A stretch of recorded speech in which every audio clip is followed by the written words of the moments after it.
Come and listen to my story about a man named Jed. A poor mountaineer barely kept his family fed. And then one day he was shooting at some food, and up through the ground come a bubbling crude oil, that is, black gold, Texas tea. Well, the first thing you know, old Jed's a millionaire. The kinfolk said, Jed, move away from there. Said, California is the place you ought to be. So they loaded up the truck and they moved to Beverly Hills, that is, swimming pools, movie stars. The Beverly Hillbillies.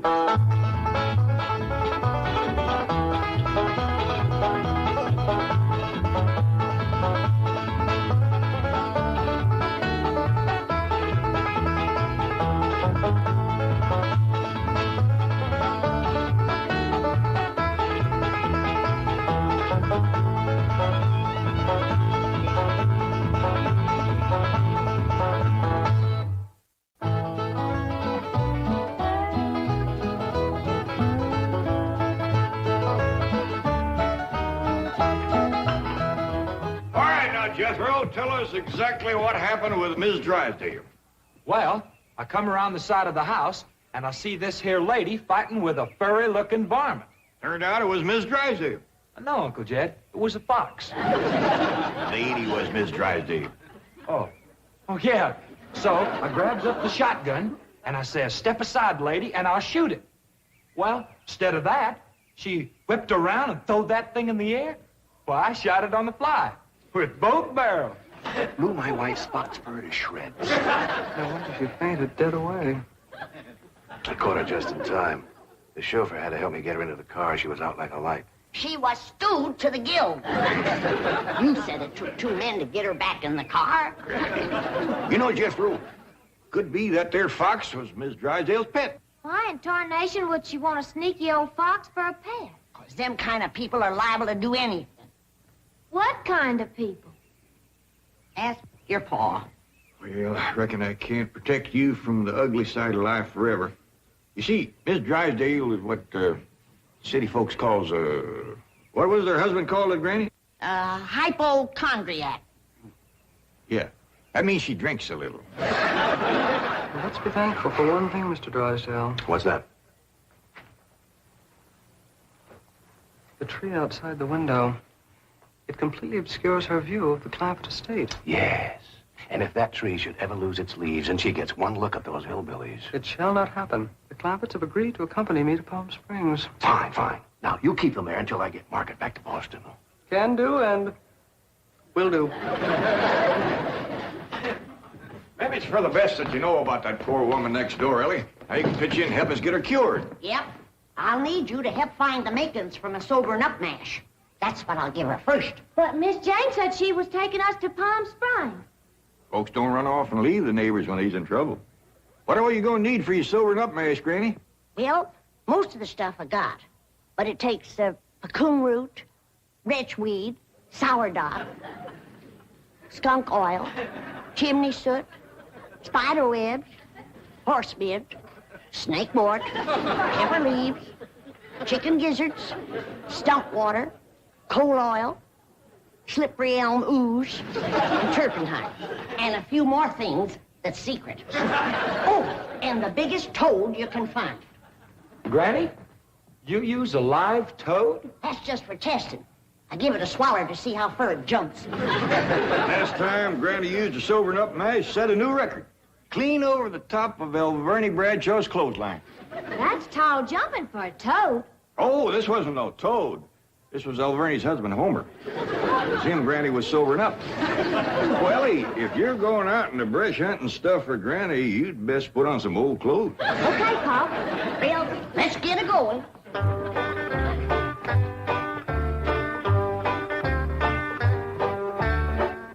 Oh, I pert near forgot. I have to have some goat's milk. After Mrs. Drysdale takes my sobering up mash, she has to have fresh goat's milk every half hour to stop the burning. Well, I reckon Jethro can borrow some. Well-to-do neighborhood like this, folks is bound to keep goats. Everybody except us. We ain't even got a cow. Nor pigs neither.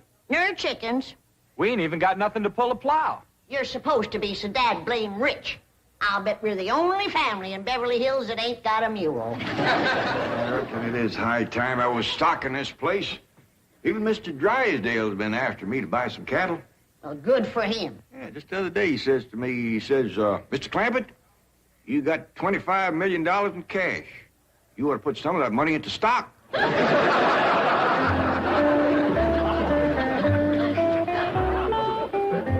Well, we better get busy now if we're going to find... There goes that music again. Jethro, did you ever find out where that's coming from? No, sir, I didn't. Every time I went to looking for it, somebody always come to the door. This time I'm gonna find it for sure. Yeah, good hunting. Me and Granny will be figuring out what stock to buy.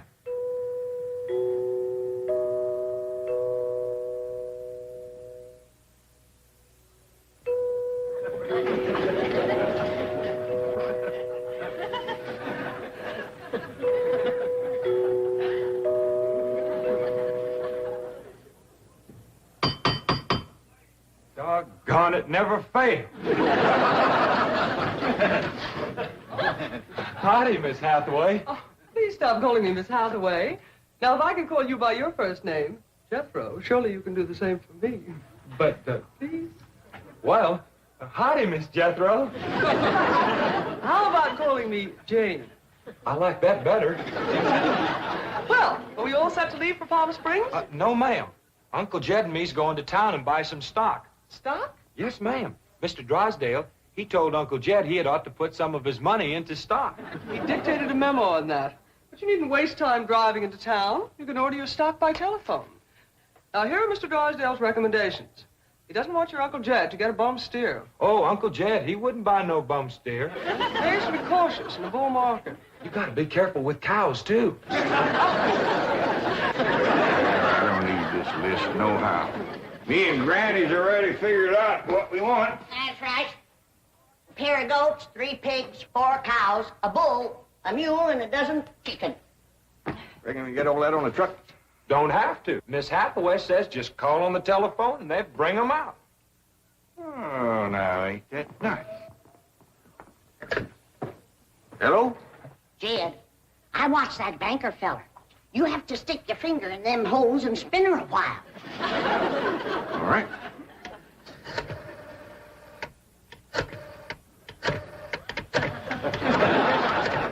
Reckon that ought to do it. Operator. Oh, howdy, ma'am. This here is Jed Clampett. I'd like to buy some stock. What number do you wish? Number? Oh, a couple of goats, 3 pigs, 4 cows, a bull, a mule, and a dozen chickens. I'll give you information. Well, thank you, ma'am. I appreciate all the information you can give me. It's the first time I ever bought stock on the telephone. Perhaps I'd better connect you with a supervisor. 2 heads is better than 1. Supervisor speaking. May I help you? Well, thank you, ma'am. This here is Jed Clampett. I'd like to buy some stock. Do you know the number you wish to reach? Well, that's more or less up to the animals. But the number I want to start with is a couple of goats, 3 pigs, 4 cows, a bull, a mule, and a dozen chickens. This sure is a dandy pin, Jethro. As soon as Ellie gets back from the Drysdale, she can milk this here goat.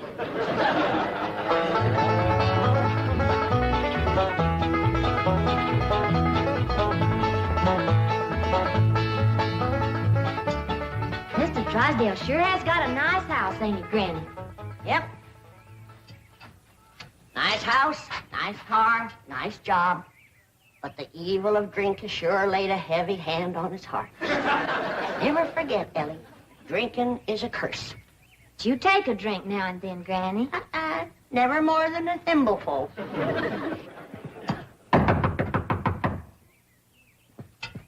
Oh, Ellie, you might have to hold Mrs. Drysdale while I spoon my sobering up mash down her. I'll throw a double scissors and an arm lock on her. Just so you don't cut off her wind if she can't breathe. Howdy.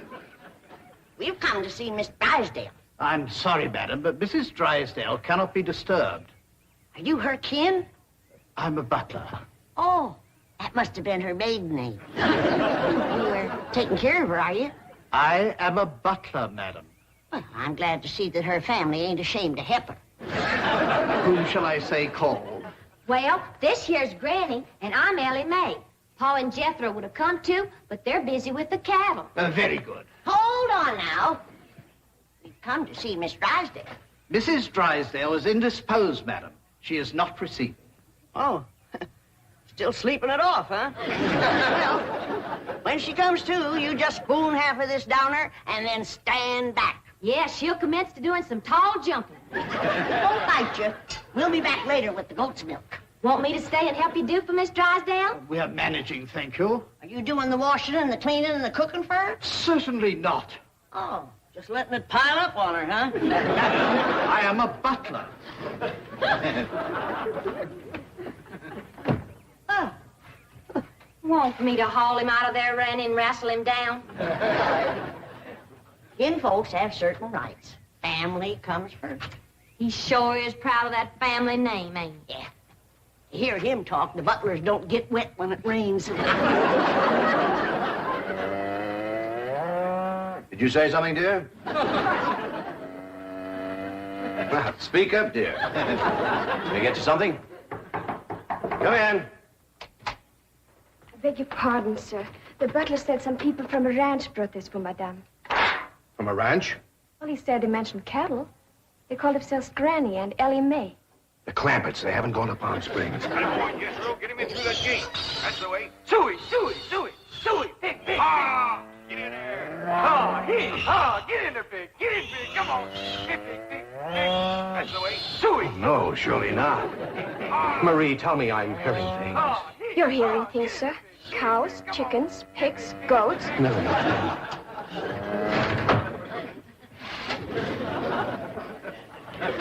Anything I can do, sir? Pray, Marie. Pray. Yes, sir, Mr. Drysdale. I finally took your advice and put some of my money into stock. How's that goat milk, Ellie? Just fine, Pa. As sure as a dandy pen, Mr. Drysdale. Yeah, good stout fence around the outside. Of course, that one across the middle ain't so much. Bulls already jumped it twice and ain't even mating season.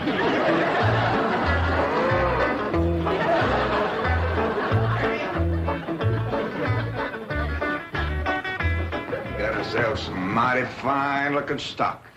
Of course, they need a little fattening up. Mr. Drysdale happy to see him? Granny, he was so happy he couldn't talk. He just kind of hung on a fence and made little gurgling noises in his throat. Well, that poor man has some joy coming to him. I'm glad to be able to help him to forget his trouble for a spell. Here's the goat's milk, Granny. Oh, good, Ellie. Now, you run that right over to Mrs. Drysdale. That sobering up mash smarts considerable unless you follow it up with fresh goat's milk. Ellie, Mr. Drysdale ever find his tongue? Yeah, Pa. Whilst I was milking the goat, I heard him kind of mumbling like he was giving thanks. He says, "Oh, what have I done to deserve this?" Lord love him. Ain't that pitiful? Oh, hurry, child, now hurry. You know, Granny, it gives a person a mighty good feeling to help a neighbor. You betcha. And he needs us, because his wife's kin ain't no help. Who's that? That high and mighty Mr. Butler, that's who came to the door when Ellie and me took the mash over. Wouldn't let us see Miss Drysdale. Well, now, you can't hardly blame him for not wanting folks to see it. Uncle Jed, the bull jumped that little fence again, so I tied him back over on his side. Where's Mr. Drysdale? I asked him to come in for some coffee. It was the funniest thing what happened to him. You know how he was hanging on the fence of the stock pen, kind of gurgling and mumbling happy-like? Yeah. Well, all of a sudden, he points up towards his house and says, "My wife, that's her window." Then he goes tearing off into the bushes like a bear was after him. She took some mash and he seen her jumping. Like Ellie's gonna get there with the goat's milk just in time.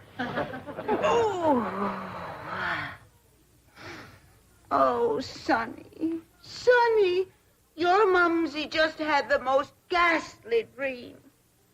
I was going to see our new neighbors, the Clampetts, and suddenly this dreadful giant appeared with a huge gun and shot my beautiful fox fur. Isn't that the most dreadful...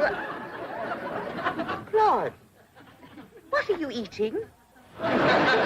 Oh, did Ravenswood bring my darling boy some nice squash? Claude. Claude!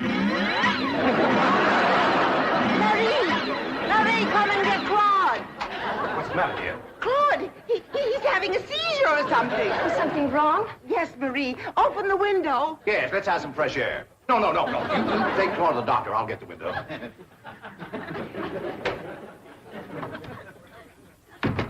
Well, darling, how do you feel? Dreadful. My nerves are shattered. Open the window, dear. Well, it might not be good for you, Margaret. Oh, don't be silly, Milburn. I need oxygen. Besides, I adore the fragrance of that jasmine that grows on the fence of that tennis court next door. Now, open the window. All right, dear, but first I have a surprise. Surprise? Don't move. I'll be right back. Granny, that there butler fellow wouldn't let me through that door again. And he wouldn't take this milk, neither. Why not? He said he wouldn't touch nothing more from us without it was sterilized. What's sterilized? Oh, we had that in school once. That means soaked in alcohol. Alcohol? Appears to me like Mr. Drysdale's got 2 drinkers on his hand. Mrs. Drysdale must be in terrible shape. Fighting mean. Scratching and clawing people and everything. How do you know? I heard her yelling and screaming clean from upstairs. She says, Marie, come and get Claude. Sure enough, pretty soon, this poor girl come a-running down yelling. Take me to the doctor. I got Claude. Family or no family, that woman needs help, and by thunder, she's gonna get it. Surprise! Milburn, have you taken leave of your senses? You know I'm much too nervous to watch television. But, darling, the doctors in Boston said your nerves were just fine. Those Boston doctors. They had the audacity to tell me that I was perfectly healthy. I said, I'm not paying you all that money to tell me I'm healthy. Milburn, I do not want to watch television. Well, you don't have to watch it, dear. Just listen. There's an exciting Western on. Weston, Milburn, shut that off and open the window. I will. Oh, there we are. Milburn, are you going to open the window or am I? I am, dear.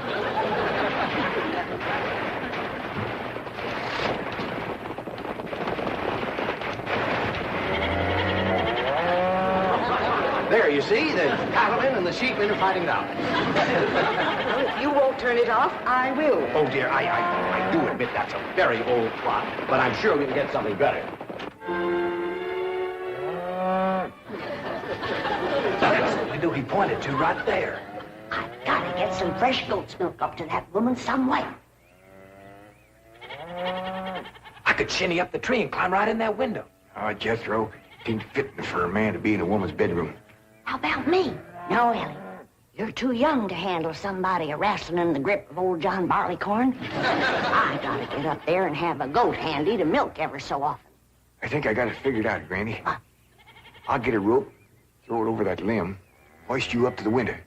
Jethro, you get that Mr. Butler away from the front door. Then, Ellie, you take the nanny goat, lead it upstairs to her room for Granny. All right, Paul.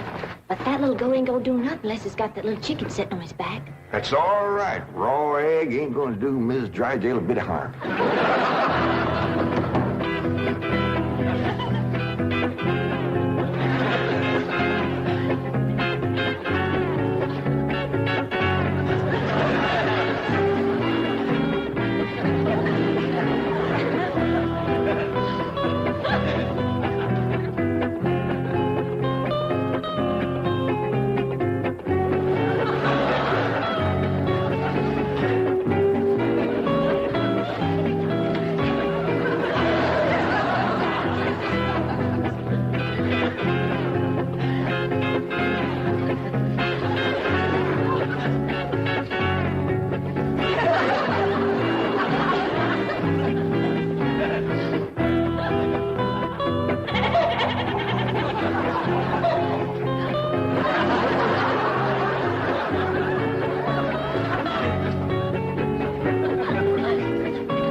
Margaret, what are you doing? Packing.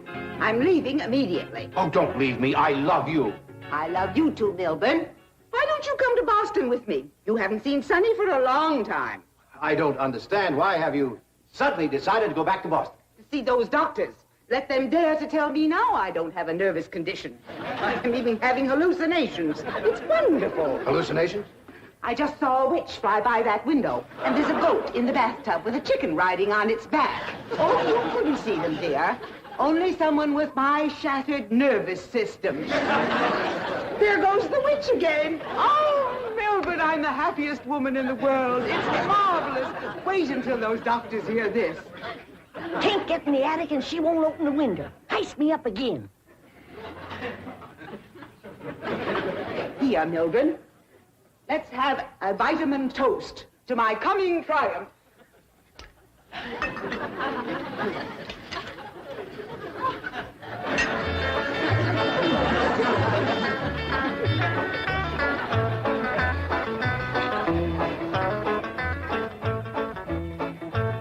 It's too late, Jed. What do you mean, Granny? We didn't get to her in time.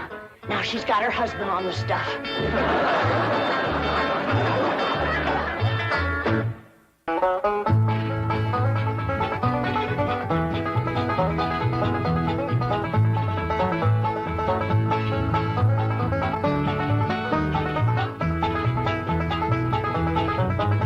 Well, now it's time to say goodbye to Jed and all his kin. And they would like to thank you folks for kindly dropping in. You're all invited back next week to this locality to have a heaping helping of their hospitality. Hillbilly, that is. Set us bell. Take your shoes off. Y'all come back now. Here.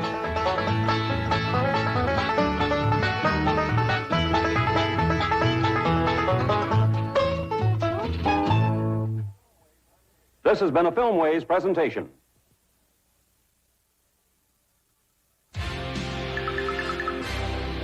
Viacom.